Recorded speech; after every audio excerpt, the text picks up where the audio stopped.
ಇವತ್ತೇನೋ ರಾಜಕೀಯ ಮಾತಾಡಲ್ಲ, ಆದರೆ ನಾನು ಯಾಕೆ ದೂರ ಉಳ್ಕೊಳ್ಳಿ ಹಾಸನ ಜಿಲ್ಲೆ ಬಿಟ್ಟು.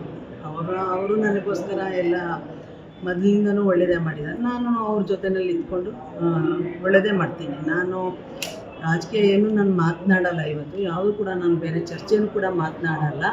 ನನಗೆ ಇವತ್ತು ಜನತೆಗೆ ನಾನು ಋಣಿಯಾಗಿರ್ತೀನಿ. ಯಾಕೆ ಅಂದರೆ ನನಗೆ ಗೊತ್ತಿದೆ ನಮ್ಮ ಕುಟುಂಬಕ್ಕೆ ಎಷ್ಟು ವರ್ಷದಿಂದ ಇವತ್ತು ನಮ್ಮ ಮಾವನವರಾದಂಥ ದೇವೇಗೌಡರು ಕಾಲದಿಂದನೂ ಎಲ್ಲ ಸಹಕರಿಸ್ಕೊಂಡು ಬಂದಿದ್ದಾರೆ. ದೇವೇಗೌಡರಿಗಾಗ್ಬೋದು, ಮತ್ತು ಇವ್ರಿಗಾಗ್ಬೋದು, ರೇವಣ್ಣಗಾಗ್ಬೋದು, ಅವ್ರ ಮಕ್ಳಿಗಾಗ್ಬೋದು, ಎಲ್ಲರಿಗೂ ಅದೇ ರೀತಿ ನಾನು ಕೂಡ ಅವ್ರ ನಮ್ಮ ಕೈಲಾದದ್ದು ನನ್ನ ಸೇವೆ ಮಾಡಿದ್ದೀನಿ.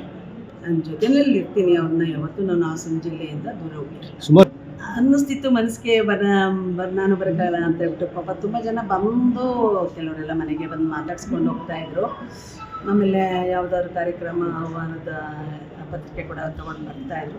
ಎಲ್ಲೂ ನಾವು ಬರ್ತಿರ್ಲಿಲ್ಲ. ಹಾಗಾಗಿ ಎಲ್ಲ ಕೆಲವು ಮಾತಾಡ್ಸಿ ಖುಷಿ ಆಗ್ತದೆ. ಅದೆಲ್ಲ ನಾನು ಮಾತಾಡಲ್ಲ. ಈಗ ನಂಗೆ ಅವಶ್ಯಕತೆ ಈಗ ಸದ್ಯಕ್ಕೆ ಯಾವುದೂ ಕಾಣ್ತಾ ಇಲ್ಲ.